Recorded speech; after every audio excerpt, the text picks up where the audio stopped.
Hi, I'm Maggie, Hi, I'm Grace, and this is a very bookish podcast.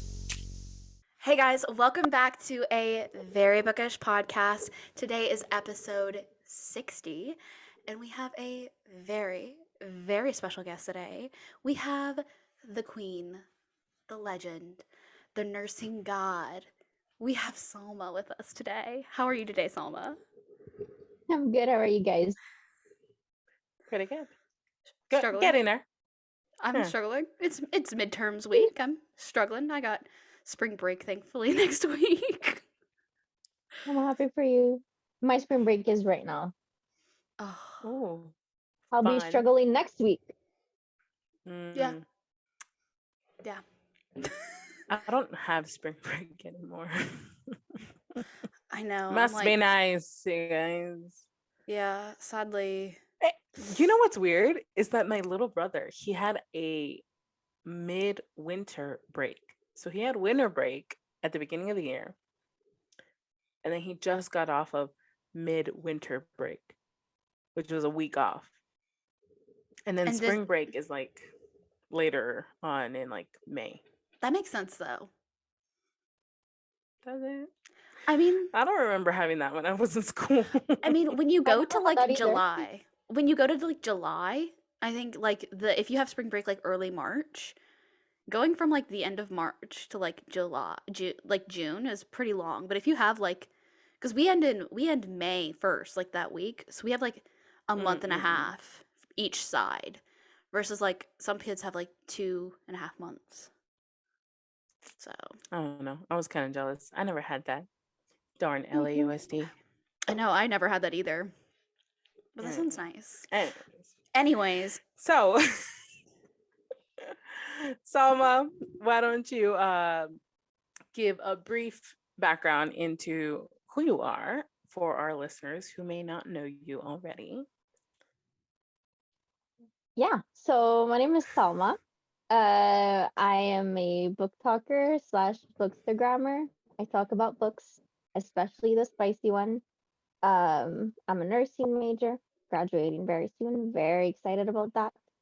Um, I'm 23, going on 24 very soon. And yeah, I love books. So I started talking about them this summer. Didn't think it was gonna go anywhere. And look where we're at. I know. Look where we are. And you know what's crazy? Because like most spicy book talkers started like now summertime compared to like the rest of us that like had started to go in the through like YA the whole phase. fantasy. Yeah, we started in the YA fantasy phase and then we jumped into spicy when everybody started coming on spicy book talk. And I keep forgetting that like not all of you guys had been here since like early, which I think is like very interesting to see. Like those of you, there's a difference between those of you who like jumped in immediately into spicy book talk and those of you who had to kind of like go Progress. through a phase. Transition. Had to go through the YA phase to get here. Yeah. I went through the YA phase a long time ago. It just wasn't on book talk. I've been reading since I was like 8. So have you been doing it was consistently? Slow. The reading? Yeah. Yes. I was like a book a day a reader. Like that's all I did. Yeah. Not me. Literally, like quarantine is what got me back into like reading. I mean, I always say this. I'd had like spurts of reading. So I would read for like 2 or 3 days and then not read for like a whole year or 2. And then I'd read for like 2 or 3 days. I'd read like a book a day. And then I would not read for like 2 or 3 years again. That's what kind of reader I was. I was definitely like a opportunity reader, is what I would say. Except Wattpad. There's a lot of people like that. Yeah. There's a lot of people like that. And even the people that got into reading during quarantine, which I think is fucking amazing. Like the fact that quarantine was like, oh, let's pick up a book. And then people started YA, started reading fantasy and so many different genres. And they fell back into love.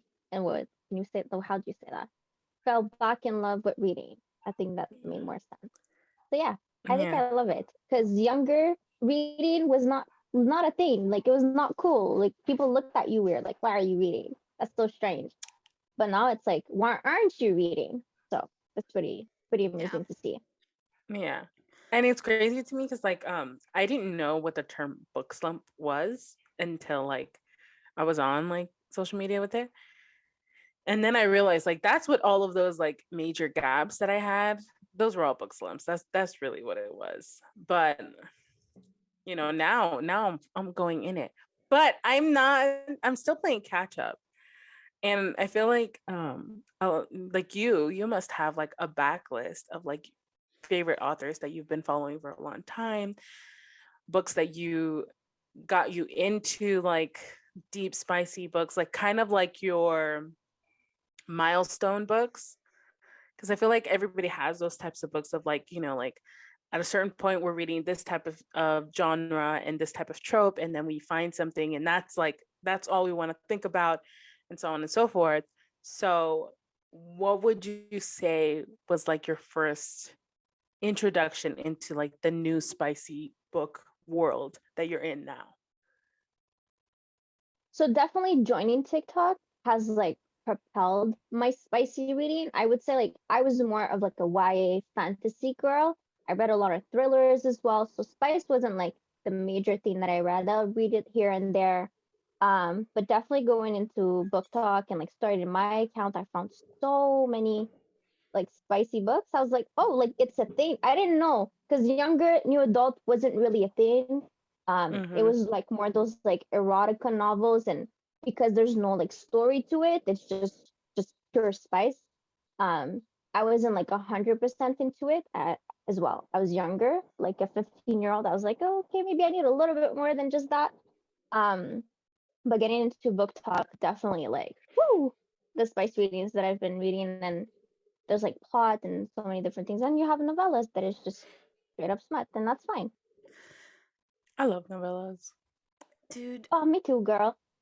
those are so like what prompted you to like start your accounts and stuff? Because it's like everybody's like, oh, I was just scrolling one day and just thought, hey, I should do this. What was like what prompted Yeah. you to like, hey, I'm gonna do this? So I was working on building a business, a clothing brand, which has nothing to do with books. And for me, when it comes to creating a business, I'm very adamant to like people knowing who you are, because I think it reflects on what your business model is. And I'm not someone that is very comfortable in the camera. I know it may not seem like it, but let me tell you, making stories would have never done that in a million years. Like you tell me, oh, Salma, you're gonna have a book talk, you're gonna talk to people. I wouldn't have believed you a year ago. So I was like, I need to be more comfortable in front of the camera. And the thing that like I'm very comfortable talking about is my love for books. So when I joined TikTok, I was on dance TikTok before, not as like a creator, but just that's what I love to watch is dances. And then I stumbled upon a book video, and I was like, oh, what is this? Discovered book talk, and I was like, you know what? I could try this, like to make myself more comfortable in front of the camera, try like learn how TikTok works, Instagram works, and that's actually how I started my book account, is just to be more comfortable in front of the camera, and then from there it just picked up. People actually liked the videos, and I was more into it. Um, and that's kind of like what got me into book talk, is trying to be more comfortable on the camera, and then now all I do is talk about books, which I love. Yeah, that's awesome. Cause like we were talking about this last week with Denise about like how um being in front of the camera and like being on social media has now like made us feel more confident about like doing things that we didn't think that we would do, and kind of like our view on how we perceive ourselves is very different. Um so I think that's pretty cool. I like that it's that feeling has become like universal in our community, that the confidence that we have built up is like all thanks to like book talk, but it's also like to the books that we read and the stories that we read, because to be one of those women that just exude confidence and like sensuality, oh, to be one of them, love that. It's definitely a journey, and I think that's what I love about the book community, is like it strengthened us as women, as creators, as people, as human beings. Definitely talking about spicy books is not something that I was comfortable doing. Like I would not talk about spicy books to people that I know in real life. And there's no shame to it. And I think romance in general, besides the spice, just romance in general has always been like shame. And like, why would you read romance? Like, pick up an intellectual book. But like, romance is intellectual. Like, it shows you, you learn a lot about yourself through the books. I learned so much about myself and how to be comfortable with certain subjects and the fears that you have as like going into a relationship or having sexual intercourse. Like, that's things that like we're scared as human beings, whether that's women or men. And I think romance kind of like helps you be more comfortable with those topics and be able to talk with your partners about different things, whether that is sex or other topics. And I think that's the beauty of like having book talk and having this beautiful community is we strengthen each other and we try to give power to the books that we read. So I really like that. Yeah. That's why I think I love like the communication trope, not miscommunication, but the actual good communicating, um, because that's an aspect that I feel like a lot of people are missing in a lot of like real life relationships is that they don't talk to their partners or they don't know how to like actively communicate their needs or their desires to their partners. And then like a relationship that had so much potential doesn't grow, doesn't develop because they don't know how to build each other up and move forward. Um, like um, I just finished reading The Worst's Best Man by Mia Sosa, and they have great communication. And this is before they decide that they're going to be lovers or anything like that. Um, but the communication that they have is very, very like open and very, very um, transparent with each other. Like they know that they have to open up and they know that they have to be strong and confident and have a safe place with that partner. And in order, like, she's a Latinx woman, and being Latina, we have to like, we can't be loud, we can't be angry because then we come across as fiery, as crazy, as wild. And so like she talks about that, and then he's just like, I want you to open up with me. I want you to talk with me. I want you to get angry. I want you to feel with me. And she's just like, but I need a safe place to do that. And he's like, well, I want to be that. So how can I do that? And that's the type of communication that you take away from the book and you take it into your own relationship. How do you communicate wanting to be a safe space for your partner, wanting them to feel safe with you? And yeah, that's why that's like my number one thing, that a book has to have good communication. 100%. That's why I hate miscommunication is because I'm like, if you just sat down for literally 2 seconds and just shared with each other and talked with each other, this wouldn't be happening. So I think communication is definitely something, and also just your standards. Like as women, I personally, in my experience, I was settling not because I wanted to, but because I felt like I had to. Um, but you know what? We deserve better.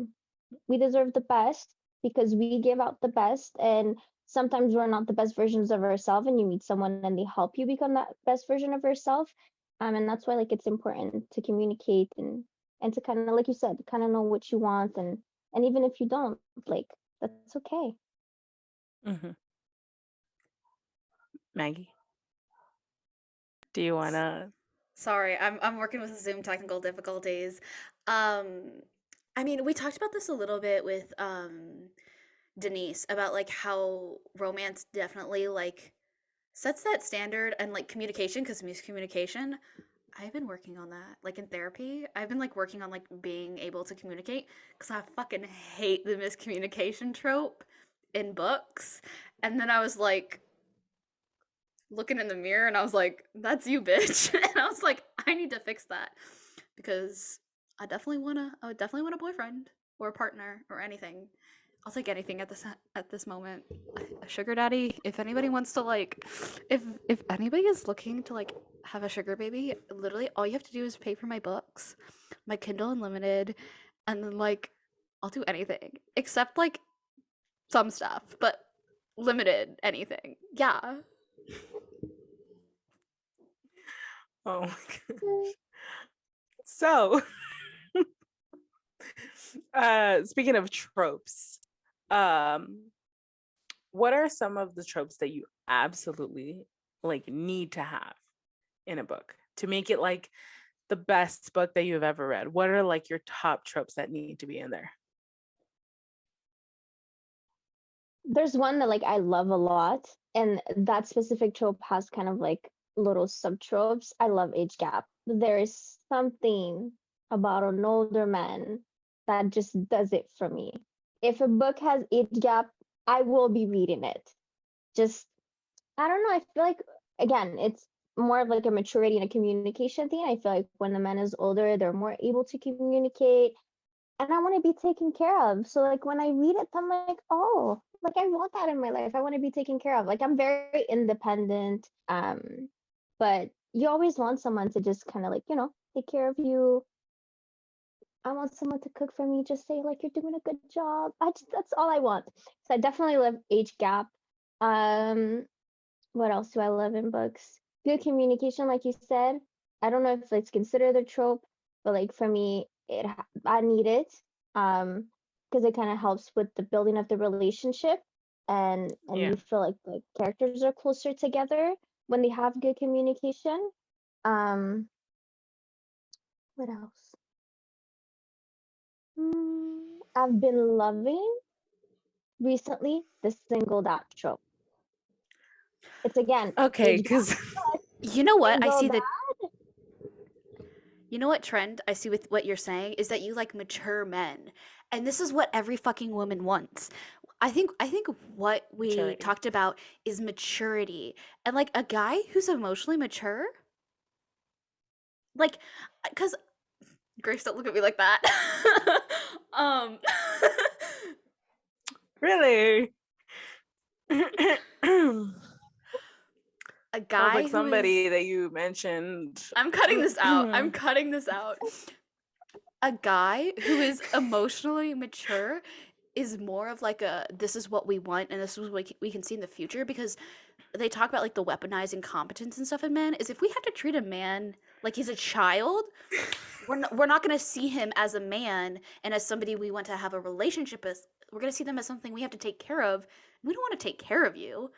We want a partnership. And like that's why like Mhm. the age gap is different because like there's that established like oh this person is like mature, they can care for themselves, they want to care for the Mhm. woman and they want to provide for the woman, and that's what the key Yeah. is. And it's not even like oh, you're gonna like you can't even lift a finger and I'm gonna do everything for you. I'll even like Mhm. wipe your ass for you. Like it's not we're not getting that extreme. That's not what we're talking about. Mhm. We're talking about just being a provider and being a man who knows what he wants, goes after it, makes a plan, and then follows through with it. We want like consistency in growth. And that's something that Basically, we want men. we want men. We want Men, not real boys. men. Yeah, and Exactly. and there's like this conversation out there that like people like hate that type of thinking. It's just like, well, why does he need to do it? Well, do you want a partner that you're gonna end up having to like pick up after? Like, no, no, I am not gonna want to do that. I am not gonna want like it's something different when you love that person and then you want to do things for them. But it's also because they reciprocate in doing things for you. It's something similar. Like I've said this before, like I know where I got that from. It was like an interview with Anthony Mackie, who plays Falcon um in the Marvel Cinematic Universe, or Captain America, the new Captain America.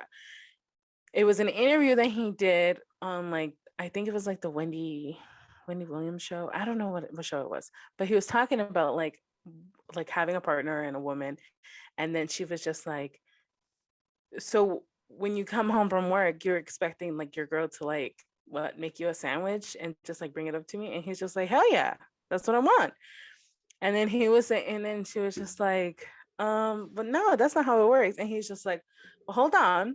You want me to go out there and hustle and provide work and make money and do all this stuff out there, right? And she's like, yeah. And then he goes like, okay, so when I get home, you're going to reward that by making me a goddamn sandwich. If I'm out there doing all the work, you don't got to do anything. When I come home, you're doing that. It's a balance. And that's true. And it's like, it's a more advanced thinking of like how it was like in the 1950s of like being a homemaker wife and, you know, the man having to do all these things. It's taking that concept, but developing it further and understanding the boundaries between the role of like two Yeah. people in a relationship, in a Yeah. marriage or whatever, you know? Yeah. I think what comes to the issue with that scenario is when like a woman has a job and she's also taking care of the kids, she's taking care of the house, and a man has a job too. It is not taking care of the kids and taking care of the house. And then he's like, "Oh, I still expect this from you." And she's like, "You expect more from me?" And it's like if there's no balance. I think that's where it's like, cuz I always say how I'm on like housewife TikTok. I want to be a trophy wife. Like I just want to be a trophy wife at this moment. But Yep. but We all do. I have a praise kink, okay? This is how you know. Um but it's that balance that Grace was talking about because I see all the time where women are talking about how like I work jobs, I clean the house, I take care of the kids, I do all of this stuff. My husband comes home from work, goes sits on the couch and plays video games, and I'm over here sitting making dinner and taking care of the kids and putting them to bed and stuff. And it's like there's that like there's this balance that you have to have of like you can be an at-home mom and you can like make your husband dinner, you can make the family dinner and stuff while your husband is fully providing for you because there's that balance of like I'm going to provide for you in this way and then I'm going to provide for you in this way kind of thing. So 100%. Everything you guys said. I love that interview by Anthony Mackie because I watched it recently.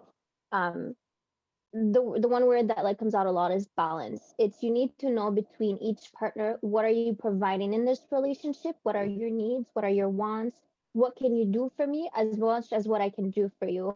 A lot of people when they say, oh well, I'm expecting her to make me a sandwich. Well, if that's something that she wants to do and that's what she's providing in a relationship, there's nothing wrong with wanting that from the relationship. Just as much as a woman who doesn't want a provider, and like you said, trophy wife, who doesn't want to stay at home and just take care of the kids and take care of her man? And as women, you want to take care of the person that you love just as much as you want them to take care of you. So you can't just be expecting from the other party without you having to give something. I feel like in this society, in this like generation and stuff, it's a lot about taking. People love to take.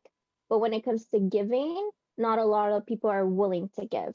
And for me, that's why like first date, I'm gonna bring out those questions. I am not here to waste my time or yours. What can you provide in a relationship? What are your plans? What are you looking for in a relationship? What are you looking for long term? Where do you want to go in life? I'm like, this is what I want to do. This is what I can provide for you right now. This is where I would like to go. If our stuff don't align and we can't find that initial balance of our like goals and what we want in life and how we want to like have a family or not and all of that and what we are expecting from a relationship and what we can give in a relationship, then what's the point of wasting my time? You know what I mean? So I think it's just about like finding a balance with your partner, um, on any topic, honestly, financial, emotional, and like you said, maturity is such a big thing, whether that's from the woman's perspective or the man's perspective. We just want maturity. You could be young and very mature, but like you have to have a little in yeah. here. I like what you said Yeah. about the like establishing those like questions like the first date because I feel like right now that sometimes like it's that first date is still like that like hookup phase and like I'm at the point too where I want to start doing that. Like I made a list of like boundaries for myself. I'm not in a relationship. I'm open to a relationship, but I'm not actively like on dating apps and stuff. But Grace, don't fucking look at me like that, Grace. Don't you I will clap you. Don't fucking look at me like that. I'm just trying Okay. to talk. He's not listening. He's not listening. But if he was Okay. listening, You were I would be saying. in You deep were shit. saying. You were What I- saying. You were what saying. I was saying is like I like because of reading romance and stuff, I was like, I don't want this to happen in my relationship. So I'm like setting those. I like have like a little like notebook, and I'm like, these are boundaries that I would have. And this also goes back to like my therapy and stuff. And like, she's like, you need to be like, set that boundary that like you can't be always the one who's pushing for a relationship, because that's the person I am. I'm that person where it's like, I'll push and push and push. Even if you don't give me anything, I'll continue to push.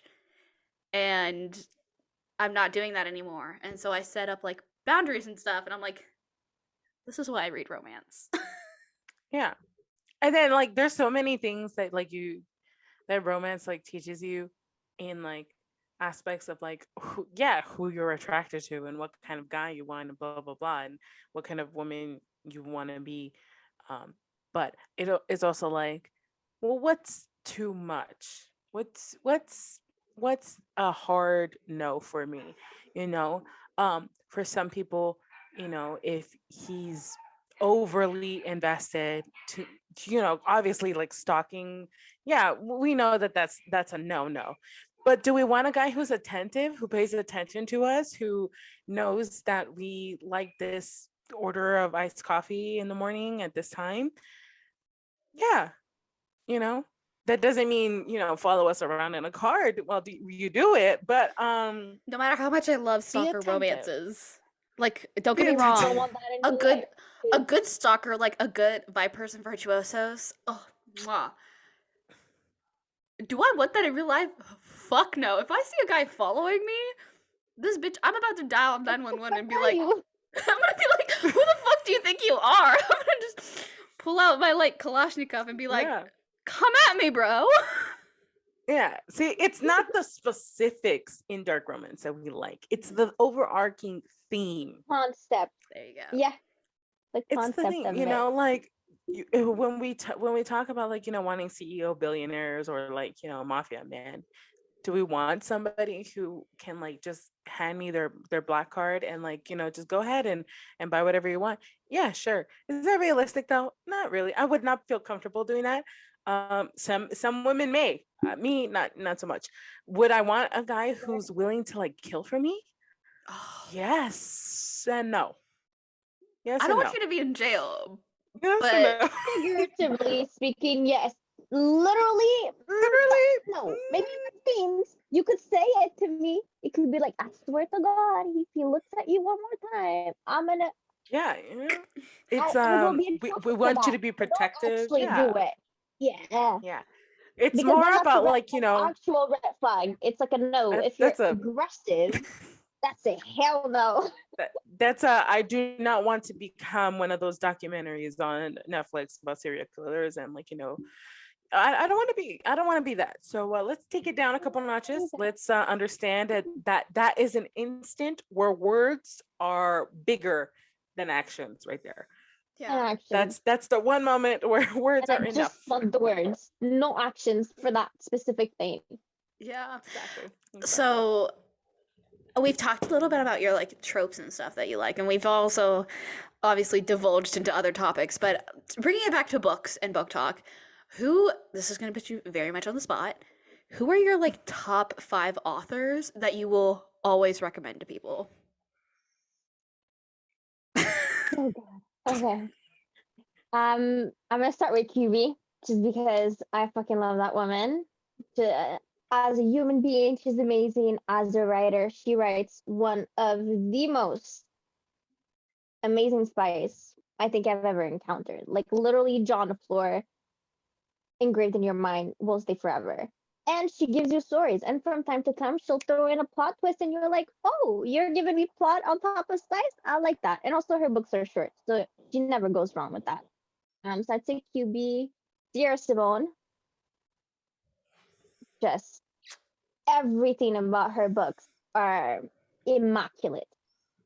Yes, the spice is amazing, but honestly, the underlying story, she's such a storyteller. The way she phrases things, amazing. She's an It's eloquent like, writer. I don't know, She's a very eloquent writer. very much so. Like, sometimes I read her words and I'm like, how did you come up with that? Like, that's amazing. And like the first thing I can think of when I think about that is Saint. Like she talks a lot about depression in the book, and if you've dealt with depression, I don't think I've ever related to a book so much in my life. And the way she depicts it, it's like you feel it. I'm like, this is amazing. So definitely her. And she writes amazing spice. I mean, come on, she's like top tier of the most spiciest scene that I've ever read in my life. Like Sean Bell, please. Well, Sean Bell is not the name of the book. Sinner is, but just Sean Bell is the big thing about that book. I have a confession. Did you read the new Camelot series? I haven't yet, but I Okay. did not hear the greatest things about it. So I'm a little scared. It's on my shelf, it's right there. I heard read book 1, maybe not book 2, book 3. But I'm a little scared because people are not like super in love with it. I thought people would be more like I thought I'd be in love with it. I DNF'd book 3. Oh, Like 45% of the way I through. didn't hear the greatest thing. Oh Lord, yeah, I heard it wasn't. I heard like you could read book 1, but like it ends on like a cliffhanger. But if you just want to read book 1, that's fine.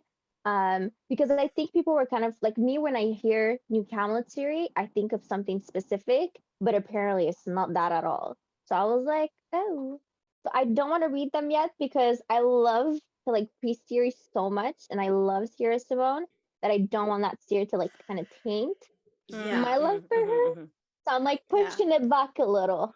Well, the thing is, I was even reading it with an audiobook and I couldn't finish it. Like just the last one, I ate up the first 2 books. First 2 books, I ate it up. The last one is a POV that I really don't care about, and I think that's why everybody's like, we don't give a fuck about his POV, and I think that's why it's so hard to get through. So, okay, Yeah. continue. So we I have didn't hear Sierra the greatest Simone. thing. Sierra QB. Simone. I will say Sophie. Sophie. Let's talk about Sophie. Sophie Lark. Again, you could tell that like me when it comes to author, I get invested as who they are as people as well. Because before, like for me, an author and a book was 2 different things up until I came on to Book Talk. And I think if someone is so amazing, it kind of like reflects in their books, and like their values reflects in their books. But Sophia, just the way she writes is so, I don't know if lyrical is the best way to like the best word to describe it, but like when you read, I literally feel like I'm in a movie or a TV show. Like it's so descriptive. She describes the scents and the colors so vividly that like I'm like, oh my god, this could literally be a TV show and it would be fucking amazing. And also her women are such badass. It's like who wouldn't want to be an Ada or Riona or Nessa? Like her women are so amazing. And Just not Simone, right? Just not Simone. For me personally, it's the Simone. I have a bone to pick with her still. Whoa. I will dive No, we have to second. dive into that now. That's a now issue. Okay. What the fuck is your problem with Simone? Okay, so when I started when I go into books, I don't read synopsis, I don't read trigger warnings, and I skip every video possible about the books because I really don't want to get spoiled. Me too. So I went into the book, and Dante was like one of like my most favorite in terms of starting book 1. I was like him, Sebastian, and Nero were like my tops. So I get into his book. A lot of people talk about it, and then I discover Simone, and I'm like, can we give like a spoiler alert or something? Spoiler warning. Spoilers for Bloody Heart. For Bloody Heart. For me, the fact that she, like, I understand her fears. Like, as an 18-year-old, you get pregnant. It's difficult. Like, it's not something that's easy. It's not something that she planned for. And when he met her, he was like all bloody and stuff. Like, I understand she was scared. So the fact that she ran away, I was like, whatever. But the fact that she waited 10 years, she not deprived him, but like she took away 10 years of her son's life from knowing his father. And it's not because he didn't want him. Yeah. And I feel like that kind of comes into a child's life when you haven't known your father for so long. Even if he keeps telling you and your mother keeps telling you, hey, he didn't know about you. Like, it's not because he didn't love you. It will still play into his life. And she took that away from Dante. So that's one thing that I didn't appreciate from her. And the second thing is, again, she was 18, she was scared, understand that. But now she comes back into the story and she says she forgives him and she doesn't think of him as like a gangster and all of that, which he wasn't. Even at the beginning, he's like the least gangster of all the guys in that series. And he's like the least involved in like the whole mafia thing. And like she runs away again from him in the park when she tries to tell him like, you're the one that messed up and you're still blaming him for like nothing he ever did. And he's like so understanding, and I was like, he kind of deserved better from someone. I feel like he loved her so much, and he's like so invested in her and wants her to be happy, because again, he's more mature and stuff like that. She's younger, but I feel like she didn't reciprocate that into the relationship, and I just felt like he deserved a little bit better, a lot better. So that's kind of why I don't really love Simone. The wedding in Broken Vow kind of like a little bit made me like her a little bit more, but I still have a little bit of a bone to pick with her. So that's why I thought Simone is like my least favorite out of the females. You might turn me into Simone hater. Because like I read the book so fast that, to be honest, I don't remember much. I did Per too. I every read it really book. fast, but I remember it all. So it's, Yeah. it's different. My And comprehension you know skills what aren't the I'm best. wearing now? You know what I'm wearing right now? Is your friend Simone? I'm wearing So for our listeners who aren't on Instagram, we have our Brutal Ladies collection, which we launched on our Etsy, which is closed at the moment. We will be coming back in April. And Simone's shirt is, spoiler warning if you haven't read the book, for Broken Bloody Heart or whatever. Bloody Heart. Bloody Heart, yeah. Bloody Heart. She has a belt. A belt. A belt. Yeah. Oh, that And what is she? scene though, I was like, That scene was. okay. When I tell See, you, this is why I said Dante delivered in that book, because I was in my head, I was like, he better deliver. And in that scene, He did. oh, he did. He did. But He yeah, did. Yeah. so I love amazing. Sophie's books. But yeah, I love Sophie so much. same. She's so awesome. Yeah, and everybody can find something that they relate to. Like every character in every book is so diverse in terms of like who the people are, their personality, what they're into. That like everybody, and I mean every single person, can find at least one book that they relate to. And I think that's amazing to like, because sometimes a series can be like uniform in terms of like how the character's personality are. So you can't really relate Yeah. to anybody if you don't relate to someone in the beginning. But I feel like that book, it's the same world, but every book is different in terms of who the characters Mhm. are. And she does it well. I haven't read Kingmakers, but apparently it gets better. So I'm excited for that. And the Savage is know. coming up. I'm like, I'm I excited know. for I gotta that. I gotta hurry up and get through them. I'm actually about to jump into Rebel, which is the second book. I'm ready to dive back in. I feel like it's time because Savage is coming out, and I'm just like, you know what? And it's because I've been prolonging it so much because it's just like I get so caught up in Sophie's world that I'm just like, it's so hard for me to climb my way out. And I feel like that's what I've been trying to do since I finished Brutal Birthright series. It's just like I need to resurface before I dive back into her world. fresh air. Yeah. So that's that now I'm going back into it. So Yeah, because So they stuck you in, bro. Some people literally finish that in like 5 days. I'm like, me, I need to take my time because I don't want the series to end. You know what I mean? Like, there's so many series that I started. I have the last book finished. And I'm like, I am not ready to get out of this world. So I'm going to prolong it as much as possible. mhm. So my question is, I know we were talking about like your length of like what you're reading. How long does it take you to read an average book? Because I see some of these people on TikTok who are posting like 19 books they read in a month, and I'm like, I'm in college. Oh, What yeah. are you doing that you're able to read 19 fucking books in a month? That's like almost a book and a half, like every 2 days or something. Like, how the fuck are you doing that? So what does your reading schedule look like? So I would say I used to read a lot more than I do now. Definitely university is kicking my ass very strongly. So I don't have like a lot of time to read. I usually, honestly, anytime I can read, I will read. I like to read like when I wake up, depending on what time I wake up. But usually nowadays, because I have to be up so early, it's not really happening. I like to read before Mm. bed.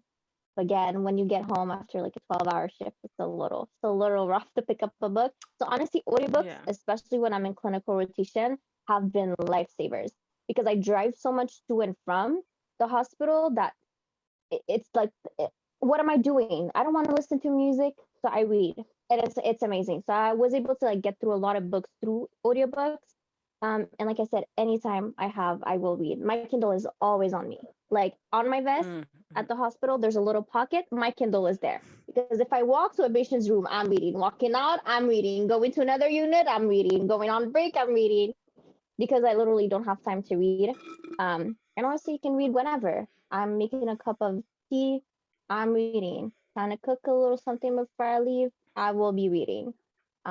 So yeah, I would say that's like how I currently am getting through reading books. But usually, like summer, that's all I do. Honestly, the whole day. If I'm not working, all I do is Yeah. read. So it's like from the moment I open my eyes, I'm reading to when I sleep. So that's So pretty much. for your so like you said you bring your Kindle everywhere. So are you more of an ebook reader or do you love physical copies or do you listen to audiobooks as well? Like how would you rank those? So I would say now I'm a pretty diverse reader. I read ebooks, physical books, and audiobooks. I used to be a big on paperback. Like that's all I did. Before I bought my Kindle this summer, paperbacks were it for me. Still now, I do prefer reading on a paperback, but like realistically speaking, Kindle is easier to carry around than a physical book. And also sometimes the covers are not super discreet. That's why I love me some discreet cover because walking in the hospital with a naked man on my cover probably ain't the best. So Kindle is definitely my second, and then audiobooks are kind of climbing because again I'm listening to more audiobooks. I was not an audiobook person. I actually hated it. Um but like again, that's kind of was my only option. So audiobooks are like growing on me slowly but surely, but I'm loving them. And like the I think for me is narrators. If the narrator is well, Yeah. like is good, I will enjoy the book a lot more. And that's why at first I didn't like audiobooks because I hadn't really like stumbled upon a book that I liked the narrator before I discovered Jacob Morgan, the one who narrated the Priest, Sinner, and Saint. And then I liked him. I was like, oh, maybe there's like other narrators that I like. So I would say it's paperback first, ebooks, but like the audiobooks are kind of climbing before the ebooks. Audiobooks come in clutch. Okay. Especially They in a reading are. slump. Especially in a Mm, reading slump. that's literally all I've been listening to for the past like maybe like 2-3 weeks. And it's literally because like I'm busy doing a lot of things. Um, and I don't like it to be quiet. I hate quiet. When I'm doing something and I just don't hear anything going on in the background. Like I need to have like the TV on and just playing like a random show. And it's very, very low volume, but it's there. Or, I have people talking in the background. Like I can deal with that. Um, but if I'm trying to do something, accomplish work and it's quiet, it's like the silence is so loud. It's so loud to me. But when I have an audiobook, I can listen to that. And while I'm doing whatever I need to do, I'll accomplish whatever task I'm doing. And on top of that, I'm reading a good story. Like, yes, that's exactly what it is. So I'm taking advantage of my audiobook love. I've always been a fan of Mhm. audiobooks. It's always been like one of my top things. I think I'm in it with audiobooks and ebooks are my top, but like paperback is like right in there, like right, like a hair down. Because I do like flipping through it. I do like tabbing. I like feeling the actual book. But audiobooks are in clutch right now.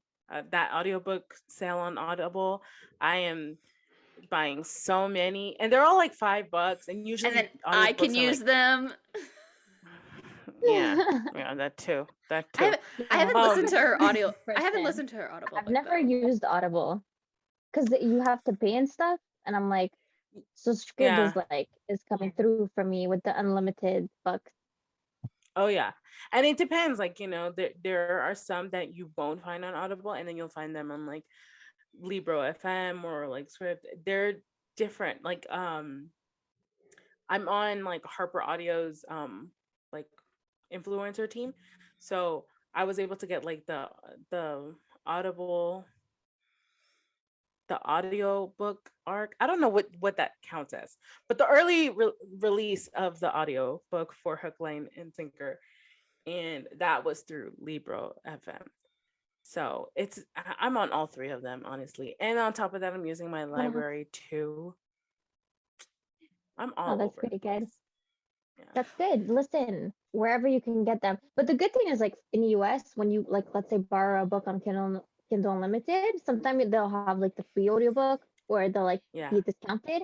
I'm Canadian. Honestly, anything Amazon publishers, everybody hates me. So I'm like, I can't. I have to use Stream because it's like the cheapest option out of the two, and I'm still a Yeah. student, struggling a little with the And money, but with with Audible, you also get Audible Plus, which is basically like Kindle Unlimited for audiobooks. oh, I Yeah. didn't know that. So there's Audible Plus and Audible Plus catalog. So Audible Plus is like audiobooks that are like free or included. Like for example, The Stopover is available on Kindle Unlimited, like TL Swan's like Miles High Club. And her audiobooks for that series is available on Audible Plus. So I was able to listen and read the audiobook at the same time through Kindle Unlimited and through Audible Plus. So Audible Plus has like a catalog of like audiobooks for books that you can listen to. And oftentimes the books will be on Kindle Unlimited. They also have like specific exclusive like shorts and Audible originals that are included in that. So you get like special short stories that aren't released to the public. Like The Stand-In was an Audible original first, and now it's coming out as like an actual published book. So it was just an audiobook first, and then it became like an actual book, which I thought was pretty cool. But yeah, The trick for Pretty Audible, nice. I didn't know that. the trick is when they have the 3 months free trial, you just keep creating new accounts. That's all you got to do. You got 4 emails. oh, you'll use mine. I haven't listened to an audiobook in a while. You haven't. So don't come for me, Grace. I haven't been seeing any of mine being used. I'm just like, oh, Maggie hasn't been listening. I do get the notifications though when she has credits available, and I'm like, I'll text her, I'll be like, you have 5 credits. And I'm like, thanks, I know. But yeah, audiobooks for the win, for sure. So is when you're listening to audiobooks and it gets to those scenes, are you like a straight face, won't no emotion, just listening to it and doing what you got to do? Or do you just like, what, let me pause this real quick. We're going to come back to it later. What type of listener are you during those scenes? I have a pretty good poker face. So I would say like I can be, I mean, most of the time I'm in my car. So if I need to like say something, I can talk. There's no one listening. But let's say if I'm like listening to an audiobook and like I'm walking to the hospital or like I'm walking around the hospital, I have a pretty poker face because I can't be like, oh my God, what the hell is this? People are gonna be like, what's wrong? Because like I have a hijab, so you can't see my AirPods. So people are like, she crazy? Is she okay? But yeah, I have a pretty good poker face. So I don't come back to it. I bookmark it, but I continue listening. I see, for me, I can have like a smutty scene. I'll be straight faced. I'll be reading it, and I'll even be like my friend has asked me. She's like, "What are you reading? That's so bad." And I'm like, "What do you mean?" She's like, "You look like you're disgusted." And I'm like, "I'm reading like a really good spicy scene," but I'm like, she's like, "I am in the best way possible." Like it's nasty, but like when a cute scene happens, I will be giggling and shit out loud. Like a cute Can't scene. have a good. Oh yeah, me too. Listen, I'll be doing that. by myself in my room or like in my car. Listen, I love those scenes, and I'm like, just let it out, just be happy, because I don't feel that in Yeah. real life. Because again, I always say this, man ain't shit. So when I see it in books, I'm like, oh my god, I want this in my life. So I start It's the giggling and I'm cute happy. scenes. The cute scenes give out like the most reactions. And it's like, how do I explain this? Like I like watching K-dramas too. I haven't in a while, but I like watching K-dramas. And in K-dramas it's very like slow burn type of romances. So it's very like, oh, he grabbed her hand and pulled her in from like the elevator door closing, and that brief moment of contact is like, oh my gosh, he touched her, you know? And so like it's kind of like that emotion in those cute scenes of like him just noticing something or him just saying something. And like the more of those cute scenes before like the hot and heavy spice, it just it makes it so much better. Much better. 100%. Like Uh, I need a good amount of Builds it. sweet before that spice. You know? Give me And the that. tension too is really good. I need the tension before I don't mind again if it's a novella, if it's straight into it, I'm okay with that. But like if it's a full length book, I want you to like build it up for me. Like when I get to this place, I want to be like, oh well, shit, same. Okay, I believe the sexual chemistry. But when it's just Yeah. like no tension the whole time and then shabam, I'm like, oh, I feel Yeah. like a little bit underwhelmed when it comes to that. So definitely tension in the cute scenes. It just makes it better. The connection afterwards, um, when they're more intimate, it's so Oh cute. yeah. Yeah. Because it's like it's in the end of the day it's like words on paper or words on on your Kindle, so you could read like a sentence and just read the sentence and that's it. But for you to be like emotionally invested in those words, you need that kind of tug at your heartstrings before, or at least I do. And Mhm.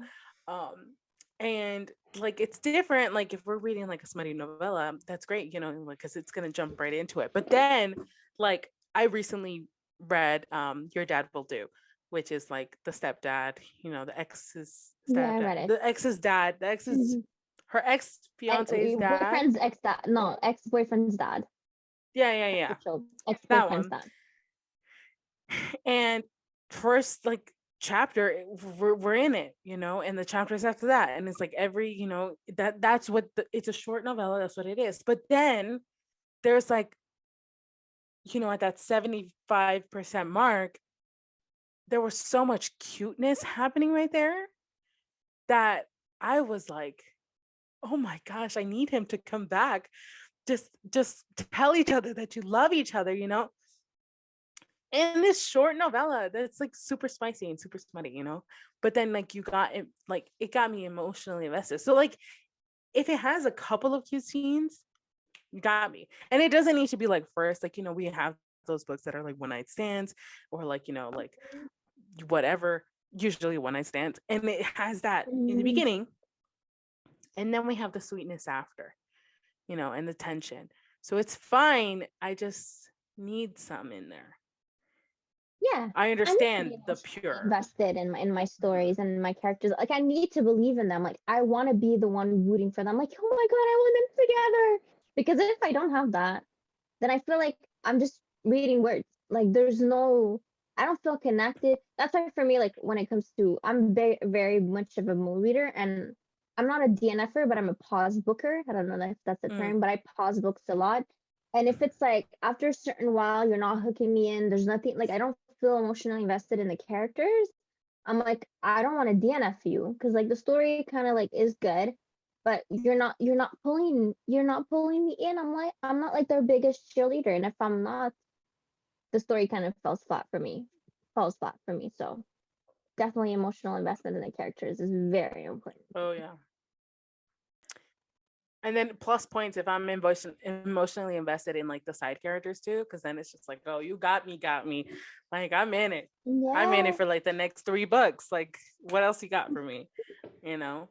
And a that like 100%. translates into like my rating and how I rate books is like if I felt like I enjoyed the story, if it was like it was a good story, it was okay, then it's like a solid 3 for me. But if I felt emotionally invested in the characters and the story, if I wanted them to be together, it's like a 4 for me. If 5, to reach that, it's just like I can't stop thinking about that book for days and whatnot. But other people will look at a certain book and be like, "Oh, that book was not that good." And I'm like, "Yeah, you're right. It wasn't amazing, but those characters really had me. So I'm gonna give it a 4 because I really liked it. So, how do you rate your books when you like the story or you like the characters, but something it's not all the way there? How do you differentiate between your ratings? So I don't have like a specific way of reading books. It's really a feeling. When I start the book Mm-hmm. or and I finish the book, like usually if it's a 5 star, I will know like within the first few chapters. I'll be like, oh my god, this is amazing. But if I finish a book, I will give it like in my head the rating just comes. It's kind of like you. I will give it 3 to a book if it was good, but I'm not like, let's say if there was like other books in the series, probably like I would probably read them, but like it wouldn't be like my first choices of books that I would Mm-hmm. read, or like I won't be like running, oh my god, I need it right now. So for me, that's what a 3 is. It's like I liked it, but I was not in love with it. When it comes to like 4 5s and point whatever, point 5, point 25, I don't really do point 25 and stuff like that anymore because it was too much in my head. But sometimes I'll read a book and I'll be like, you know what, this book was a 4.3. Why? Not really sure why, but that's what my brain is telling me it is. 5 is like I could reread this book. You know what I mean? Like it had an impact on me. I loved it. I'm obsessed with the characters. I want more from them. I want more from that series. And then if ever like I really, really hated a book, I usually just don't rate it. I'll mark it as read, but I won't rate it unless it was like really bad, but I just won't share it. I would just be like, read, okay, goodbye. And I'll be like, maybe on Goodreads, I'll Mm-hmm. write like a review as to why I didn't like it. But that's kind of how I rate my books. I'm a mood reader and I'm a mood rater. So like, if I feel like this book was a 4, and I'm like, I'm the type of person like goes back to my books. I'm like, you know what? I gave it a 4, but it really wasn't a 4. Let's lower it a little bit, or the reverse. It's like I gave a 3 to a book. And I'm like, no, like this book was actually good, so I'll give it a 4. So yeah, I'm Yeah, all over the I felt that. place. I we literally talked about like becoming mood readers and stuff, but I've always been like a mood reader. Like I am not a hard person. Like I some people like they'll do like the point five, the 5, or like the 5.5 or 4.5. Like I'll do 4.5 sometimes if I'm like I'm not 100% in love with it, but like I enjoyed it. Is it gonna be my new personality? No, but I liked it a lot. But like, it's an automatic 4 stars. If I enjoyed the fucking book, it's a 4 stars for me. I'm like, my spice level, that's where I'm like stingy. I'm like, this is two Yeah, that's stars. me too. My spice levels, I'm Big like, time. I made a video about it, and people are like, kill switch is 3 spices for you, and I'm like, I never know how to rate spice. Um I'm getting a little more familiar with how I do it, but it's just like there's certain but like I don't know, like I guess it kind of goes into like, the connection that you feel with it because like there's certain books that like I have read that have been like really good spicy, really good dirty talk, really good like communication in the midst of it and tension and built up and all that. It had all of that. But then when I think about the scene again, I'm like, it was good in the moment. If I think about that scene on its own, it's okay. So that's how I kind of have to look at it. In the moment with all the build up, with all the story, yes, that scene was great because it was a culmination of all of these little things and it was a build up and it felt great. If I take that scene out of like the book and I look at the scene on its own, was it was there anything spectacular about it? It was okay. Then it's like a 1. If there was just like, oh, that line that he said was, or he did this thing, or she did this thing, then I'm like, okay, that's a 2. That's a 2. If it's a 3, you got like at least like 2 to 3 things that you're doing, and like Josh, that scarf scene, that was a key moment for me. Have I gone beyond that? Not yet. I haven't gone beyond that yet. Have I? I forget that Grace is a very contemporary romance I reader. am. But I I would am. say the barn scene or the Simone Oh, scene, yeah. those were way more spicy than Josh's little scarf scene. Um, The Josh barn and Twisted scene? Tea? Yes, Josh Oh. and Twisted, yeah. for Broken Vow. Broken Vow, the barn scene? So okay, It for was me, amazing. but it But was a like 3. one scene.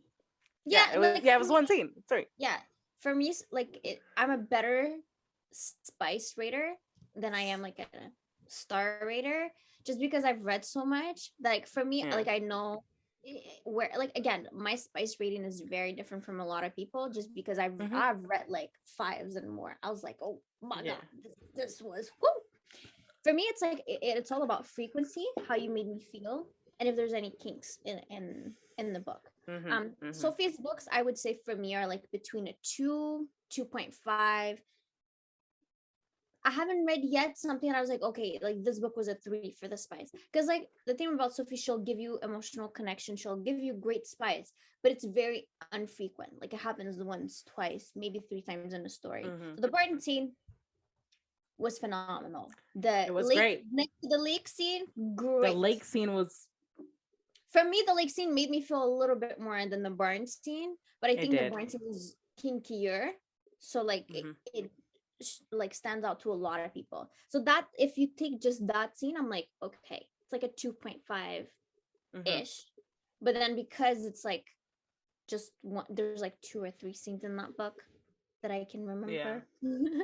It's like more of like a 2.5 for like her general book. Yeah, that's definitely true. And I feel like, yeah, like you said, like you've read a lot more, so you have your quantity and quality control is a lot different, because like for me, you know, who hasn't gone into like the super super kinky stuff and the super super dark stuff, I don't have anything to feel to gauge where my big limits are, you know. I haven't gotten there yet, so I know what I could get to, but then I also know that there is spicier, and I know that there is something that could make me like really really like I cannot be around my family right now. I need like a 2 to 3 hours to like calm down after this scene, you know. So I haven't gotten there yet, so I know that there is something that could possibly fit into those top 2 ones. I just haven't read anything yet, and I feel like that too also comes from I need good chemistry, I need good intensity, I need good build up, and I feel like I haven't read a story that had me so invested in their physical chemistry to the point where like I couldn't breathe, you know, as like things were building up and things were happening. You know, I haven't had a scene where like I can like what like if somebody asked me what's the spiciest scene that you've ever read, I could like sit here and be like, well, I can't really think of anything right now, because there hasn't been that one that like this is the one scene I'm gonna keep thinking about. I haven't gotten there yet. Which is why, like, you know, like sometimes I think, like, do I read actual spicy books? Am I reading enough spice? Is it spicy enough to be spicy? And I'm always questioning myself on that, because I'm just like, well, I mean, it was okay. But you know, that also comes with like developing like your taste and like what you want and what you're looking for. So yeah, I still got room to grow. I'm excited for you to get there, because the first one I read and I was like, this is a 5. I was like, well, shit. Oh my god, what's going on? Like when I read Priest by Sierra Simone, I never do this in spite. I had to like take a second. I was like, okay, let's just go pray because I'm gonna need I'm gonna need to remember, Salma. you need to, you're working to go to paradise. So like, let's put the book down for a second. You don't got a husband. You can't recreate shit besides in your head. So put the book down, go pray, then come back to read it. Because I don't get frustrated very easily, but when I was reading that book, I was like, oh, whew. So I think when you read that book, did you read it? I have not read it. I am timid. That's a boundary. That's a boundary for me. Because I am a religious person, and those scenes are a little too close to my religion to give me comfort enough to be able to like, separate the two. Yeah, because my dad is a pastor. I get that. So, I wouldn't be able to look at. There's no altars at the mosque. I was very happy about that because I don't think if I was Christian I could have and I understand like a lot of people in terms of that, but you could read Sinner. It's spicy, but there's no connection. Well, so the first one he's a priest, and the second one is about a nun. No, she's trying to become a nun. She's like in the process, but she's not. Okay. The third one isn't her, even like the person that like does the program. I don't know what they're called specifically, but she's like, you have to experience life and like what you are. Do you really want to be a nun? Like before you commit to it, like you have to, because she's young. She's like I think 21 or 22. So she's like, you have to experience life, and that's when he comes in. But there's nothing like religious. It's not like priest. When I was reading, I was like, whoa. Yeah, I know. A little lot too. Like it was a little too much when it came to like in terms of religion and stuff. But was a little too close to home for my taste to be willing to do it, because I was talking to Ofa about it, and like people were trying to convince her to read it and then like convince me to read it, and she and I were talking and we were just like, you know what, that's a hard boundary that I don't know if we want to get through that. And so like which is fine, I'm glad other people seem to enjoy that scene. I do definitely think that would be like a top star or chili pepper rating for me. Do I want to get there that way? Probably not. It's not worth it to kind of like cross the boundary. Especially the rest of the series is fine. There's nothing like whoa. But in that book, I was not expecting, because again, when with blind was not it. And then bam, I was like, oh God, whoa. Yeah. That's why I said I had to put it down, go pray, make sure I was good with God, then come back to the story. Because it was something. It's definitely, that altar scene. I don't know what else goes on much in the book, but I do know there's something with altar. There's something with some type of lubrication, and there's also like and there is like a prayer scene, and so I know that's not for me. As somebody who is interested, I literally like wanted to like major in theology.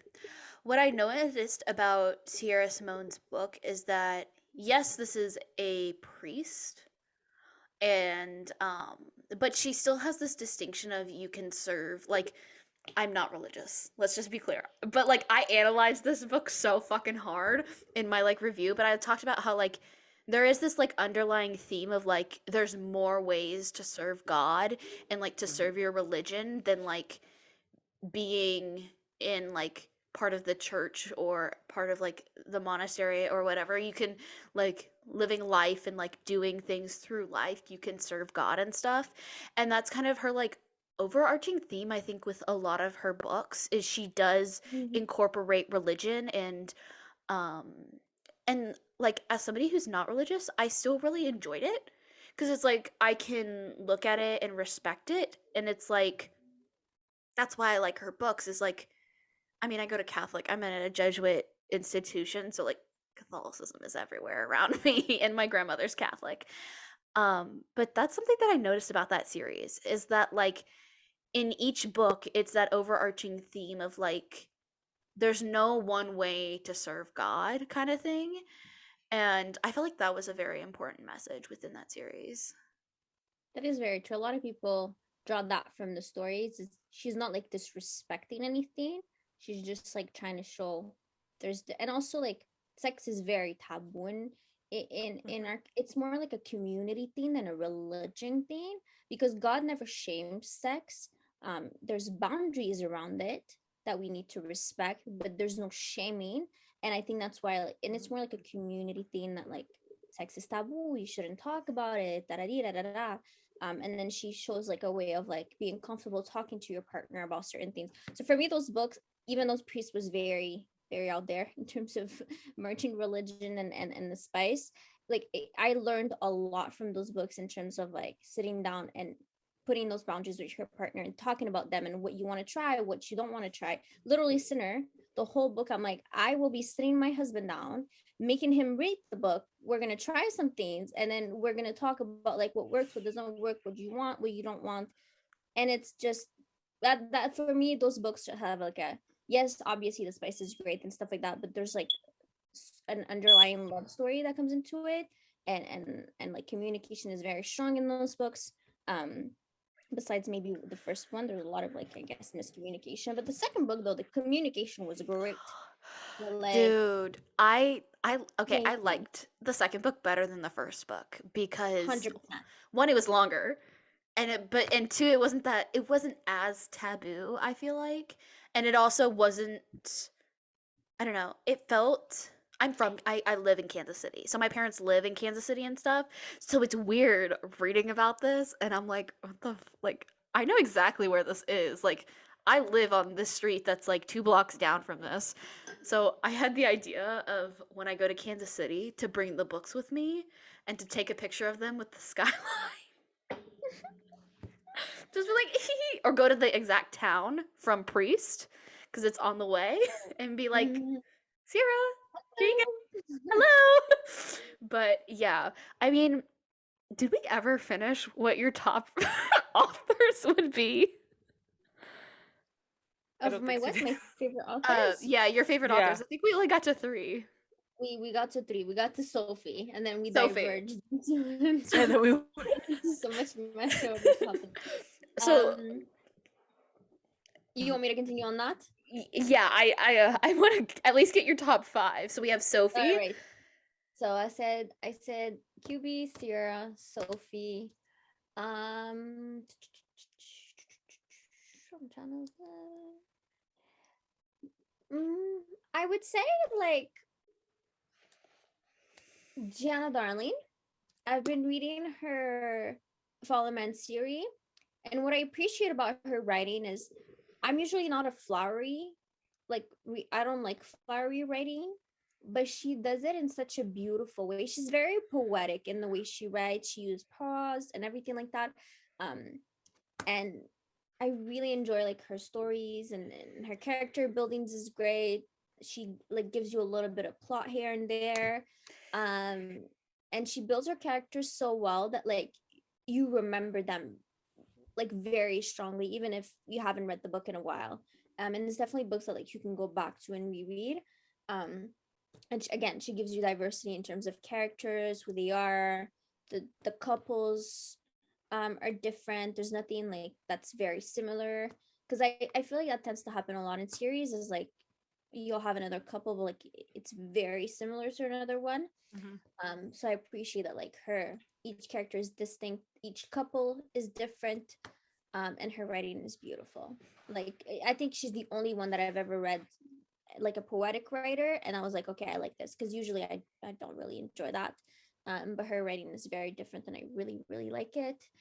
And then lastly, I'm gonna say it's not top 5, but it's like the 3 are tied: Lucia Franco, Salvar Miller, and Emily McIntyre. Lucia, just like the toxicity in her books, it's like I'm physically stressed when I read her books, but it's so good, like it's so addictive, you just want to go back. I'm reading the Off Balance series, and I don't think I've ever felt physically stressed by a series before that one, and literally I have to put it down because I'm like, I'm already stressed with life, I can't be stressed in books. And also her spice is immaculate. Whew, she does it well. The reason I really love Sav is she gives you kind of a little bit of everything in terms of tropes. She's a beautiful writer as well. And you get obsessed with her characters. Like I still can't stop thinking about Aiden. Like he's in my mind. Dr. Caleb's still in my mind. I can't forget about him. So she gives you those ones that you're obsessed with and you can't stop thinking about. So I really enjoy her. Okay. And quick question with the Savar Miller. Did you read her series before the Monster and Muses? No, I discovered her from the Monster and Muses, but I have them. I want to read them. Okay, apparently, Boyd from the second book, Vipers, the third book in that series. I didn't know that. I found that out when I was looking on her shop. I'm very excited, and Callum apparently is in all 3 books. Very excited about that. I want more of him. I'm just like, he's everything. Okay. Okay, so sorry, I interrupted you. No, you're not interrupting me at all. And then the reason I really like Emily, I haven't read her Sugar Lake series. I will get into it. It's just like it's a little more emotional. I don't think I'm ready for that yet. I need to be in a mind space to read something emotional. But I read her Never After series. I read Hooked and Scarred. She's also a very poetic writer. And I discovered recently she used to be a songwriter. So I'm like, that makes so much sense in terms of how she writes. It's like everything flows. She's very lyrical. It's very musically appealing. I'm a music person. Like I'm big on music. I used to write songs, never did it professionally, but I used to do that when I was younger. And the way and her characters as well, like her male characters are so you just want them. And she gives you a little bit of everything, and especially with the Never After series, it's like fantasy meets spice meets new, like beautifully done, and her writing is fucking amazing. So that's why I say those 3 are like kind of tight in terms of like my top 5. Mm-hmm. Okay, that's a well-rounded list. Yeah. You got Mafia, you got some Contempt, you got some dark romance. I mean, I have yet to read QB. I see her everywhere, and I'm like, I need to get. I'm about to get into her, especially with the new book that just came out, because I'm starting to feel that taboo. Yeah, she honestly, if there was a crown to give for taboo, she would. So far, from all I've read, she would get it. She does it in such a tasteful way that like you can't but just love the characters. Because if I read the characters she had, like the relationships in other books, I'd be like, ooh, this is a little too taboo for me.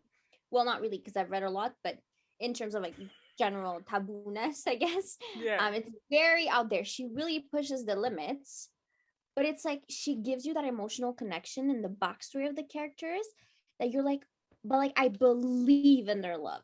Like there's no other way around just believing in them and them as a couple. And she's a great writer, and honestly, her spice is next level.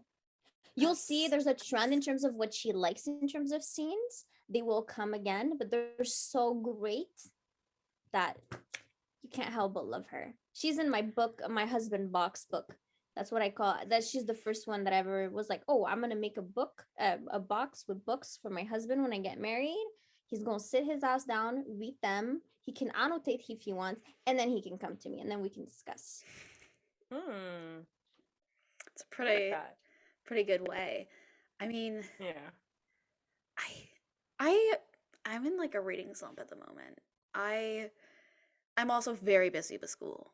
I'm so stressed. My anxiety is not doing well. But like I read the fine print. And my question to you is, you read Terms and Conditions, right? Me? No, I haven't yet. I thought you did. No, I didn't, unfortunately. I haven't even finished the fine print yet. I read her Dirty Hair series. I'm like halfway through the fine print. How did you feel about the Dirty Air? I actually really enjoyed it. I still haven't read book 4 because again, I'm having a very hard time like parting with the series. I really like that world. I would say a book one, I didn't love it, but I was like, Salma, push through. You're gonna like the rest of the books because you heard so many great things about it. So book one was hard for me to get through. I didn't like the male character. I know a lot of people are obsessed with him, but I personally didn't like him. But then book two got better, loved it. Book three is my favorite. Jackson and Okay. Alina. I've been stuck on getting. I finished book 2 and I have yet to do book 3. I have it, and I'm just like, I need to push through. I need to push through and read You it. have to. Honestly, for me, book three so far is my favorite out of the series. There's a lot more to the book than just like them as a couple. They talk about their struggles. They have very difficult, quote unquote, childhoods. And that brings them together. There's forced proximity, and who doesn't love a forced proximity? It's a biracial. Well, they're both POCs, which I fucking love. I love POC characters. I feel like I can finally say someone might look like me in a book. Because growing up, nobody looked like me. Everybody looked like me. Yeah. It was all white. So I'm really happy that she's really good at giving diversity. Her being, I think she's I don't know if she's Latina or Latinx or where exactly she's from. But I love it. And I'm really excited for Terms and Conditions because everybody's been hyping it up. I'm like, you better deliver. If it doesn't deliver, I'm sad. I'm scared to read it. I'm scared to read it because of that. I do feel like it's going to be a good book because everybody really liked the fine print, and I haven't really seen too much negative reviews about it. So that's usually something that you see. Like when you see a book that's overhyped, you also see the negative reviews. And I haven't really seen too many negative on it, or like valid negative, I should say. So I'm seeing a lot of hype around Terms and Conditions. I am excited about going into it. I stopped the Dirty Air series after book 1. I do have the other 3 books with me.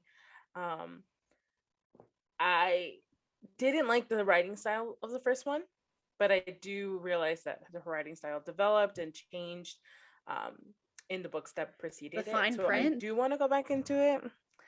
And the fine print is like, so that's also, you have to understand about indie authors, that their first books are not usually their best, but they do start off like the world that they're in, but the books keep getting better. Their skill ends up developing. So I might just jump back in. I might. You should. Honestly, for me, book 1, like you said, the writing was really difficult for me to get into, and it was more like a pacing thing. I felt like it wasn't well done in terms of the pacing. And again, I didn't like the male character. He did some things, personally don't appreciate them. So I was like, oh. And then second book, I don't really love anything with benefits, enemies, friends. I'm just like, it's too complicated. There's going to be a miscommunication. Someone's going to not be happy. I don't like that. But I liked the couple just because she gave them a little bit more depth than I felt like book 1 had. And then the writing, 100%, you can see a big difference between book 1 and book 2 in terms of the writing. Book 3, again, my favorite, and I heard book 4 is as amazing as like book 2 to 4. And then the fine print, I heard great things about it. I heard a lot of people talk about the pacing again. There's like a bit of an issue in terms of like it's so long, like I think it's like 4 months that spans through that book, and it feels like a few days. So again, but she's an indie author, she just started, and I'm excited for Terms and Condition. I'm gonna push it a little because it's like my feed is oversaturated with that book, and I skip every video because again, a lot of people, we do scenarios or you put a quote, and I'm like, I don't want to see it. I don't want to see it. I know, that's how I am. I want to go it. virgin into a book. I want to be like a virgin about the book. But do you have like a separate TikTok account where you scroll through TikTok? Because I have my my booktok. I never scroll through my feed on that because I hate getting spoilers and stuff. And so I created a whole nother account so that I could scroll through TikTok and not get any spoilers for books. That's crazy. No, I use my booktok account because surprisingly enough, my feed, I have no book content because I follow a lot of dancers and a lot of singers. So like all my feed is just that. Dancers, that's actually how I get my content creation, like my ideas for my content it is through like the dances, and I hear a sound from a singer or from a dancer that they use, and that's what I will be using. The only time I get book content is when I go to like my following, and it's like my mutuals or my friends that I see the content. Most of the time, if I know they're posting about a book that I haven't read yet, I will like go straight to the comment while the video plays, and I will comment something very random. So like if ever you see a random comment, like why is she like putting hearts for nothing that has nothing to do with the story, or I'll say I love this, love that, oh my god, you look great. It's just because I'm scared to get spoiled from the little scenario that they're giving. Especially if I don't know the book because it's not in the caption. Like I'm like, oh, did I read this yet or not? But yeah, but I'm happy that I don't get. I scroll real fast. I was like, shoo! I go like this, and then I haven't been on TikTok for the past few days, and it was like the release of terms and conditions because every single creator was putting a video up for terms and conditions. I'm like, but I want to read it for everybody was talking experienced about it. And even on my Instagram, everybody's talking about terms and conditions, which I'm very happy for Lauren. She deserves all the hype. I just don't want to. I want to experience it on my own terms. It's kind of hard to like do that because like, you know, like, yeah, we get our book recs from like booktok and scrolling through, and there are some, like Lauren was also talking, like made a post about this, and she was just like, okay, like I love that everybody's talking about it, everybody's excited about it, but just keep in mind when you're doing posts about it, is this something that you were really excited about when you read it in the story, or is it something that you can like look at outside of the book and it's fine? Is it something that you were excited to read in the moment as in the storyline? If it's too valuable to like the experience of reading the book, don't post about it. Like post something else, like something more general, because you do have to be and keep in mind, like when it comes to tropes, yes, we would like to know what tropes we're getting into in the general sense. Like we want to know is it's a single dad, if we want to know if it's like, you know, an age gap, we want to know certain things like that. Super specifics, not so much. We want to see them develop in the moment, and that's something that I learned to do when I'm doing like my video posts, and like I'm doing like a scene. It's like I'm basically chopping up the dialogue from that scene so that you can get the gist of it, but the really like hard hitting things that they say in those scenes, that's not in my video, because like that, you need to read that in order to really feel it. Yeah. It's something to pique your interest into it, to like for my viewer to like want to read the book, but it's not essential like, ooh, that needed to be inside the book. So it's also something that like as creators we need to be wary about, of like, yeah, we want people to be excited about the book, we want people to like our videos and view or whatever, but you also want to hold that integrity of like the reader experience for that book. So it's very 100% balanced. Yeah. Yeah, I'm trying to be more like I don't think I've ever given, like if there's anything that's like a spoiler of like it's like you have to go, like for me I usually pick up scenes that like are in the complete beginning of the story, and it's not like detrimental to the plot or to the characters like development or their relationship, just because again, if I don't want to see it when I'm scrolling and I'm like, oh my god, like that's, but like I wanted to experience that in a book, I don't want my following to be like, whoa, like I would have liked to experience it in the book instead of a video. So I always change so many things. Sometimes I even change the quote. Like I'll give you the gist of what the quote is to kind of get you interested. Like, oh, I want to pick up that book, but I won't give you like exactly what the words is or the specific. Like I'll give you just the like, because I do more scenarios now. I used to do a lot of recs before, like tropes and stuff. And then when I do a scenario, I try to like really be general. I'll give you like who the characters are and like how they got into it. And I'll just be more specific if it's like a novella. Because like a novella, the only thing I can really put in a video is the spice. So like for me, anything that has to do with spice, I don't consider it like detrimental to the story unless there's something specific in that spicy scene that is detrimental to their development as a couple. But if it's like a plot thing or anything like that, I don't put that in my videos because I'm like that's like giving you the story away basically. Yeah, for sure. It's definitely like balancing that line, because it's something special when you're reading a book for the first time, whether it's a book that you're going to end up loving or a book that you end up not liking at all. Each reader's experience is very different. It's very individual.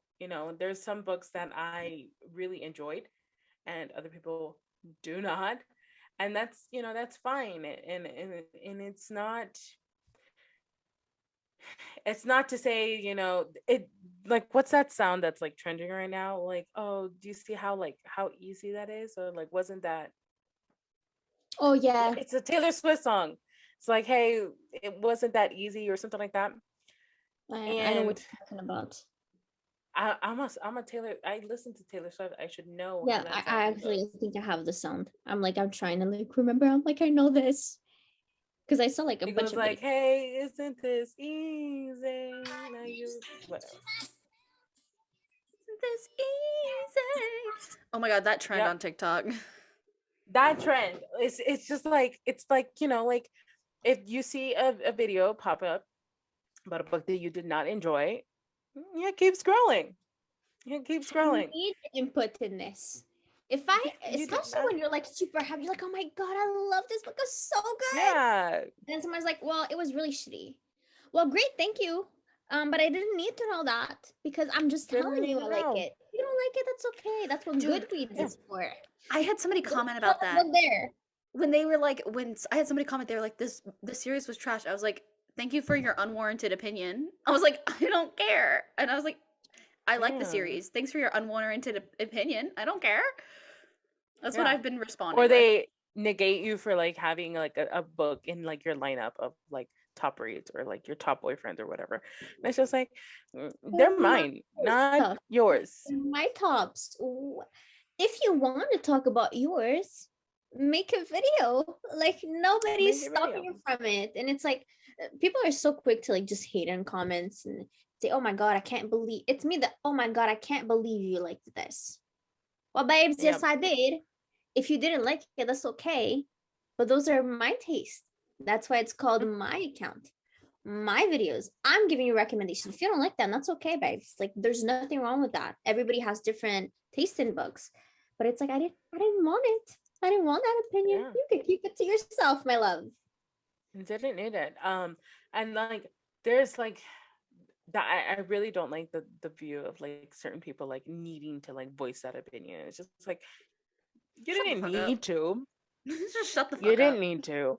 It's really like I've developed this thing of like out of sight, out of mind kind of mentality of just like, if somebody does something that's like, like that's irritating or that's not acceptable to a certain extent, I'm just like, okay, and it doesn't bother me. It doesn't bother me as a person. It doesn't affect my actual living. It doesn't affect like my actual mentality on this thing. Oh, okay.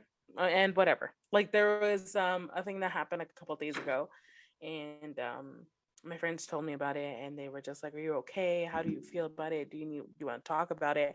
And I'm like, I really don't care. It could be worse. It could be much better, but I really don't care about it. They could have that opinion, and that's fine. They could also praise me and be amazing about it. And I'm like, yeah, that's great. But if they don't like it, then they don't like it. And that's something that, of course, there's a limit to that. If they're like directly coming at you and they're directly saying those things, like, yeah, of course, then you go ahead and be like, look, this is not okay. This is not acceptable. No. But if they're just saying it out there into like cyberspace and then that's it, it's not affecting you. You don't need to go back and like respond. You don't need to like engage with them because that's what they want. Exactly. You could they just want you to engage. Me, I have this mentality: block and delete. Block and delete, block and delete. I don't have the time, mental space to deal with hate. You can have your opinion. That's okay. For me, I'm like, as human beings, we should like be more positive. We shouldn't be hating on people, especially someone that you see through a screen or you see like a 15-second video. like you don't know who they are as people, you don't know how they are in real life, and like we portray ourselves in a certain way online, and like I try to stay true to myself, like I don't have anything to hide, but you don't know me as a person. I'm not telling you my backstory and how I am in real life. So I'm like, okay, you want to say something negative, delete the comment and block your ass, because I don't have time for it. I'm busy. I got other stuff to do, and your comment might not be affecting me because I really don't care. But like someone else will see the comment and they'll be like, oh, but like I'm a little bit like her, so that means you think that about me too. And it's like, I don't want my followers to feel any type of way, especially like as a Muslim hijabi, and I post about spice. Oh, a lot of people come at me, come at my parents. I'm like, what's wrong with you? Like, and then you'll have the people in my comments, and a lot of the time people on TikTok are pretty young. They're not like adults like we are. And so they'll take everything at heart. Me, I still comment. I don't care. Like, it's not affecting me more than anything other that you were saying. You say good things about me, you say bad things about me, kind of the same thing. But some people are not like comfortable in who they are, and you're going to say something is going to trigger them, or you're going to make them feel really bad about themselves. Why? Just scroll past. It's really easy. As much as you can stay on my video for 15 seconds, open my comments and comment something, you could just do this. It's so much easier. Yep. Super easy. I feel like that is like perfect mentality. That's the perfect mentality right there. I think that's also perfect where we can leave off, is the don't give a fuck, do what you want with your page. And that's the moral of the story. Sorry. You're good. So we have been going on for quite a while, and Maggie's right. We can end here. Thank you so much for coming on, Salma. This has been a great discussion with you. It's been fun chatting. Yes. Yeah. I love you guys. Yes. Thank you for having me. It was very fun. And thank you to all of our listeners. We will be linking all of Salma's pages. So her TikTok, her Instagram. You don't have any other YouTube. I have yes. YouTube, but I haven't posted yet on it. Just like... most likely you have a. I'm trying to see. It was a Linktree or Beacons. Either Beacons. Beacons. I'm gonna just link that down below, and you can go and click that, and you can find Salma everywhere and anywhere. But thank you everybody who has been listening. Sorry about not posting last week. I was gonna do a solo episode, and then yeah, because I was busy. Sorry. Yeah, and then my country went to shit. But anyways, thank you everybody for listening, and hopefully next week, I don't know yet, but we'll see. We'll play it by ear. But thank you everybody for listening, and we'll see you next week. Bye. Bye, guys. Bye, everybody.